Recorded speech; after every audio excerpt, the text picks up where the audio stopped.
মই আজিও মোৰ স্বৰচিত কবিতা এটা আবৃত্তি কৰিবলৈ লৈছোঁ। কবিতাটোৰ নাম হৈছে জীৱনটো এটা কাঁইটীয়া বাট। আনৰ কথা নাজানো, মোৰ জীৱন কাঁইটীয়া। সৰুৰে পৰা নভবা কথাবোৰেই হৈ আহিছে। অৱশ্যে ভাল লগা কথাও নথকা নহয়। মই বিচাৰিছিলোঁ বাকীবোৰ ল'ৰা ছোৱালী নিচিনাকৈ মোৰো নতুন চেণ্ডেল হওক, বেগ হওক। কিন্তু দাদাৰ বেগটোকে মই চিলাই লৈছিলোঁ। সৰুৰে পৰা মই যে গান, নাচ, কবিতা আদি বৰ ভাল পাইছিলোঁ।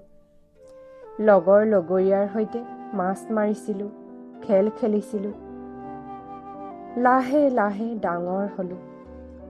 শৈশৱৰ সেই সোণোৱালী দিন গুচি জীৱন কাঁইটীয়া হ'ল। একো ভাল নলগা হ'ল আগৰ দৰে।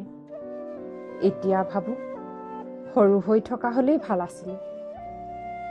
জীৱনৰ এই খলা বমাবোৰ নেদেখিলোহেঁতেন। এতিয়া চাৰিওফালে আন্ধাৰে মোক ঘেৰি ৰাখিছে।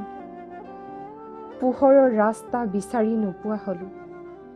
তথাপিওতো এনেদৰেই আগুৱাই যাব লাগিব জীৱনৰ কাঁইটীয়া ৰাস্তাত মই।